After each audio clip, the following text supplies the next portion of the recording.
siko tokomi bongo na kati ya commune ya Makala non loin na triangle oyo mati bongo na campus et puis oyo mati biso ti na Monga Fula toye awa epai ya bakunda oyo tobenga mingi penza Mukuna Dieu boyoka na kata ville province ya Kinshasa ezalaki na mosala nzambe moko oyo ayende moto amema sango ya message awa na mboka na biso donc mingi bandeko na biso oyo baza ko croire na message ya William Marion Branham ndezaki bongo Mukuna oyo atika biso lelo bazo célébrer bongo 16e anniversaire depuis liwana et puis na mikolo koya tokuta un peu na directeur urbain ya ville province ya Kinshasa bon ko expliquer biso est-ce que ndenge ni bakundaka bandeko mususu na kati en pleine cité pour te dire que ba cimetière na mboka na biso zalaka mais awa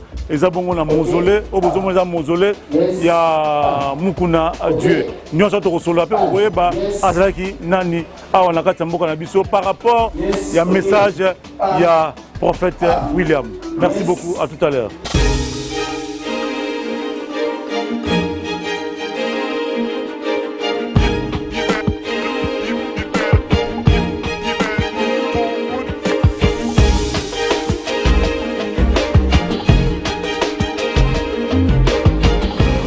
Voilà, nous avons annoncé tout ce qu'on a fait commune ya Makala tokoyeba nani oyo azaki bongo Mukuna Dieu lelo 16e année depuis Asasuna Bisoté donc tous en papa de ville et puis bande musu azali pe bango pe repère ça makanisa de façon que mingi tant soyez baraté histoire il y a message il y a prophète William Marion Branham a on a kata mboka na biso et ya ka ndenge nini et puis évoluer ndenge nini nyonso na tokoye bango na émission na biso il y a apoko le yanto bakaboza toujours branché na kati ya bosolo po bokabon koyeba nde bosolo 16e anniversaire depuis mwana mboka mosala nzambe Mukuna tika biso d'abord toyeba Mukuna ene nani oui à liboso to sepeli po biso likambo bengi bino ba journaliste makambo na biso elekeleka bino et chaque fois ceux qui tozali confronté na bino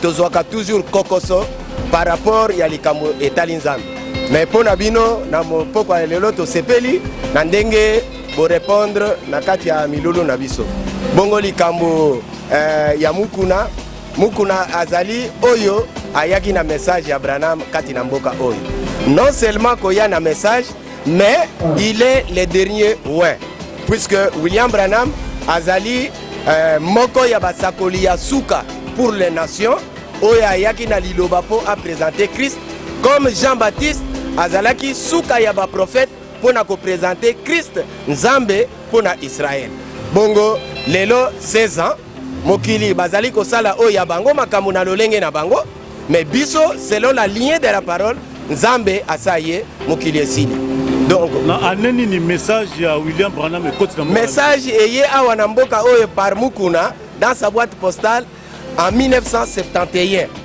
bongo abombaki likambo yango bongo le 14 octobre 1974 c'est là où il l'a rendu public alors ba oyo nyonso na kati ya mboka oyo pe Afrique centrale bazali kotatola message ya Branham et bauti nde epai ya Mukuna siko Mukuna yazaki na Congo à l'époque c'était Zaïre prophète William na États-Unis ouais. mais ça qui ndenge ni bango bale baye bana tango ezali telelo te internet kili tozali kuna na Israël puisque Nzambe alobi que le salut vient d'Israël mais na bana d'abord oui William Branham aux États-Unis exactement na Zaïre exactement internet était en 1971 OK message ayeba baye bana ki ndenge il faut landa schéma pe tableau yango wana ndenge ba messager ndenge liloba etamboli kati na mokili donc liloba eye l'ère Jean-Baptiste Jésus a accueilli pour na Israël et tikalaki sikoyo tango ya ba nation alors na tango ya ba nation puisque Israël ye aboyaki Nzambe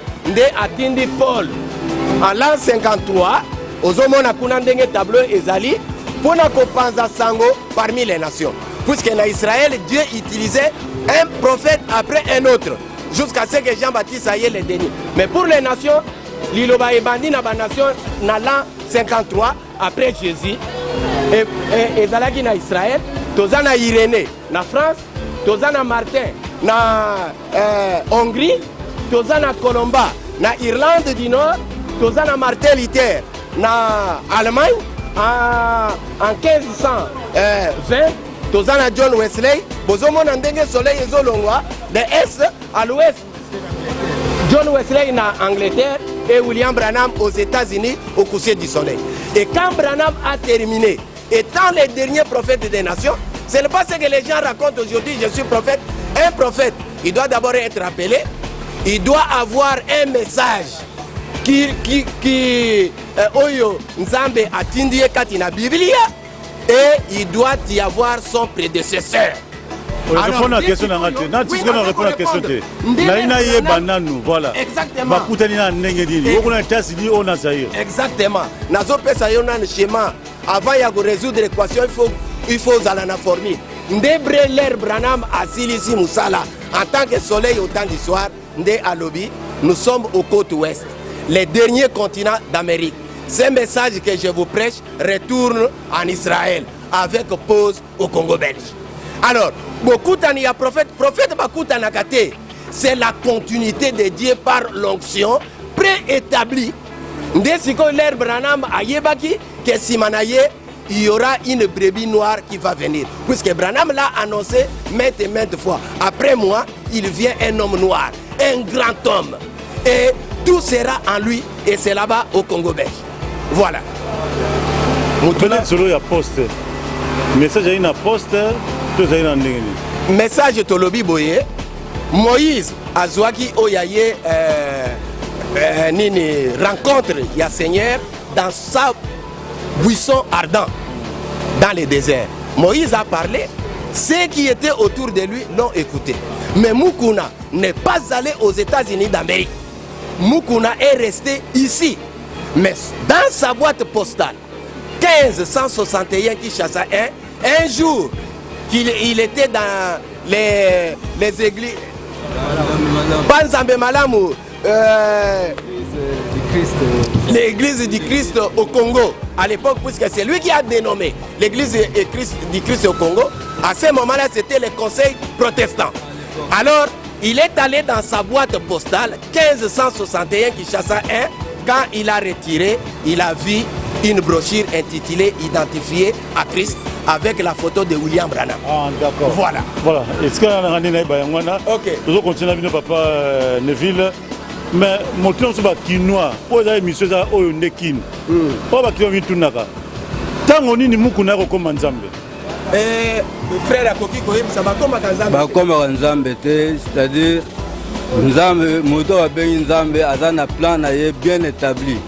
Pour que Moto Azan Nzambe, la Bible dit sondez les Écritures, car en elles vous pensez avoir la vie éternelle, et ce sont elles les Écritures qui rendent témoignage de la personne. Au temps de midi, pour Nzambe Asali Mosala, il y a 3 phases. Première phase, première dispensation, c'était aux heures du matin. Moïse a eu la loi. Alors, Bato, Bazaki, ou murmurer, Bazo Yabate, qui était Moïse exactement. Moïse a fait ses promesses. Et Moïse aime bien Nzambe. C'est ce que nous vous disons. Alors, Moïse a dit, le Seigneur votre Dieu, pour Bazako de l'Anzam. Mais pourtant, c'était Moïse. Exode, le Seigneur votre Dieu suscitera du milieu de vous un autre prophète comme moi. Vous l'écouterez, c'était impératif. Celui qui n'écoutera pas ce prophète sera retranché du milieu du peuple. Un prophète comme Moïse a eu aux heures de midi avec la grâce, on l'appelait Jésus-Christ. Jésus-Christ est venu avec la grâce. Les gens ont rejeté la grâce. Ils ont dit, nous ne voulons pas que cet homme règne sur nous. Crucifiez-le. Alors, lorsqu'ils ont crucifié Jésus-Christ, Jésus-Christ parle du temps de la fin. Il dit, il est avant. Et Zamalamo, Ngai, Nakende, pour Père Atinda, un autre consolateur, Moussumi Moussoussou, le Kolangai, le Saint-Esprit. Lorsqu'il viendra, il parlera de moi, il va faire des choses que le monde même ne connaît pas. Alors, réponds à la question raté. Tant on est, nous connaissons comment Nzambe ndengeni. Il y a comme Nzambe te. Azanza. C'est-à-dire Nzambe wana ayaki na tongo, n'explique yo, ayina midi, ayina tango suka, babenge mukuna chipu wakazadi. Awaye en tant que dispensateur aye le dispensateur ni doté aye en tant que dispensation du Saint-Esprit. Le Saint-Esprit, Jésus a le but, Jean 14, 15 à 26, a le but, lorsqu'il viendra, lui le Saint-Esprit, il va vous enseigner toutes choses. Le Saint-Esprit s'appelle Mukuna Chipoué Wakazadi, le Père de Jésus-Christ. Mais voilà, nous avons une place à Bakinois. Peut-être qu'on peut une interprétation des opposés. Oh, je sais la Bakana, Bino commission de Abino. Ne veut plus que Mukuna ne commission Nzambe. Bino ne veut pas que Nzambe on a toyé mon connaît comme Benga Nzambe Nzambe petit galindengona. Le lorsque vous en a type antiti bezali. Ce que vous en a type antiti bezali. Pour tout monde, Natango il y a les bosso, ayaki parmi les juifs. Parmi les juifs, à côté bango, dans le système, au judaïsme, il y avait 4 partis différents, les pharisiens, les scribes, les hérodiens. Alors, Batouana, on dit que Jésus-Christ a été Nzambe. Mais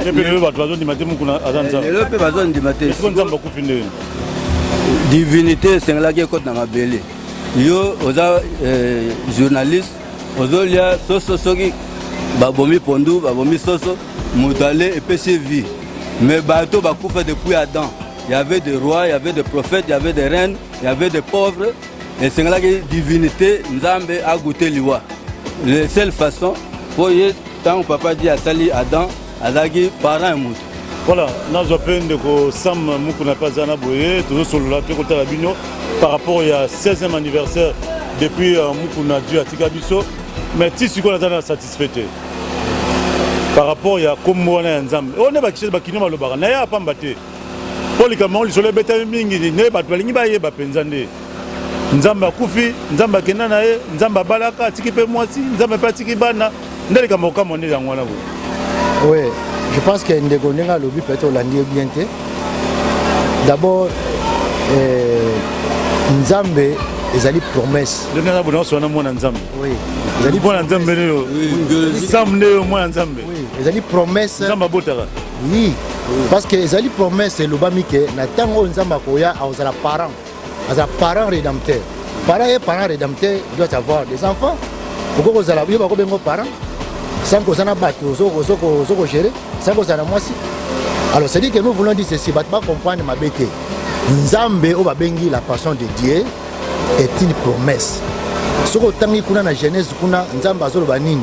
Na Genèse 3 si je me trompe pas, alors binini kuna tant Nzamba keli mokili, la pokole au commencement était la parole était tout. Et l'esprit de Dieu se mouvait sur les eaux. Cet esprit a cherché un corps pour habiter. Non, je vais expliquer pour que vous compreniez. Aussitôt que l'esprit a eu le corps, là, Abani a créé Sikoyo. Mabele bimi, Songol bimi, après, comme la 6e jour, créer l'homme à notre image et à notre ressemblance. Alors, cette personne de Dieu-là, il a une promesse donnée sur son peuple, sur ce sujet. Aussitôt qu'il vient visiter ce peuple-là, le Dieu là prend un corps. Vous voyez? Il prend un corps. Quand il prend un corps, il a un nom. Et ce nom-là qui sera connu seulement, c'est par ces élites, par ces sujets, déterminés à l'époque où on a. Vous voyez? Donc ça dit que, surtout si on a évangélisé, Abraham a vendu un d'accord. Abraham a dit que il Bosco. Mais Abraham a vendu à Moni, Moutoukuna di Bosco na ye. A outina conquête le roi titi amona mutu Bosco na telemi. Na Kalis. Na mama kopo liboso na ye Abraham abengi ye Melkisedek Jean Genèse 14 Melkisedek azana parce que Nzambe te ma Bible ya mo pesa moi pas mingi ndembi mo Nzambe to ko interpréter na ndenge na ye voilà Melkisedek azana Nzambe mais Abraham azana mutu ko la Bosco est-ce que na bilamba ya na mutu na ataki ba komaki Melkisedek mais comment Abraham a donné à cet homme-là non Abraham na Bible tu bien Nzambe mais Melkisedek azana ni mais Melkisedek c'est Dieu. Abraham bengi Melkisedek. Tant que comme dans Genèse 18 sikoyo, la même personne de Dieu, Abraham a monié les sous. A bengi Elohim. Combien de personnes? 2 personnes. Est-ce pas ça qui est Elohimoko? Non. Melkisedek n'est Elohim, Elohim n'est Elohim. Mais Nzambe kaka yemoko.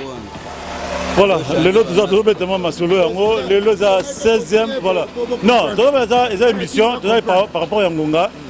Pour les autres, comme ça, qui Nzambo Abota, Nzamba Tika Mwasi, nous avons et bien, ça passe Mingi Penza, et puis voilà. C'est un peu difficile pour comprendre. Mais quand on a Eba, et nous on a Eba, on a besoin d'un on est Eba. Mukuna Nzambe a un message. Message côté, batebele ba niveau pe message wana. Lelo na mboka yoso toloba ezali ka moko bomba te message evandi na mboka na biso. Mais eloko ni esali ke bino to na lopango abolelo muku na Dieu moto na liloba na kata mboka na biso. Bato bazali te église ekufa peut tout monde bon ekufa te bon peut-être ba net inde ba plein tu vas plein vérité on a pas sauter batika mukuna bakenda na bango leo komi ba autant mi bali misal Bosco c'est une très bonne question mais je pense que c'est dire que moi les Camerounais ezali les Camerounais nango simple to tu ko yebisa bino awa que Jésus tanga ye to bali na kutu na Moïse kuna Moïse a bimisi bana Israël 2 millions bazo kene mboka na bango bakota combien je pense que yo semble la répète 2 personnes. Et c'est moi, qui besoin à côté 2 personnes, ce sont des croyants. Vous comprenez? Mais Jésus c'est l'église, c'est l'église. Non, non. Quand Jésus a eu. Oh, c'est l'église. Papa, là c'est là. Non, c'est une mission, c'est un mausolée, c'est un mausolée. Non, c'est l'église. Où est-ce que c'est un mausolée? Quoi est l'église? Mukuna comme église. Non, ce sont des commerçants qui construisent. Mukuna église c'est ça que quand Jésus est venu, Jésus n'a pas créé une église. Construit. N'a pas construit une église. Oh, ils ont mausolée, ils ont mausolée. Et c'est l'église. Public. Donc c'est ce que nous voulons dire que quand Jésus est venu, il a prêché autant de gens qui limité. Mais le lieu comme Jésus, c'est comme si le monde ne connaît pas. Aigle aliaka biloko o eza fresh tango nyama yemoka bomi alia ngo fresh tango ekomi kokoma solo alongwe bana ba kolia ngo photo bakoma ke belé place on se mone belé pour nini po esprit ese longo wana to bananu eloko nini o ya malamu to temps beta solo ya 16e anniversaire ya Mukuna oyo tikala nango bon eloko ya malamu na tikala nango na bomo inangai c'est la prédestination ya koyeba Nzambe lelo oyo dans la chair humaine lokola ba disciple bayebaka Jésus dans la chair humaine prédestination wana ya prédestination za nini expliquer ba prédestination ezali koponami boponami Nzambe aponi yo Nzambe mokili nano esalemi te mais Nzambe aponi yo poza la mwana na ye poza la disciple na ye. Donc, et le malamu yango po apesi ngai, oui, apesi ngai bomoi.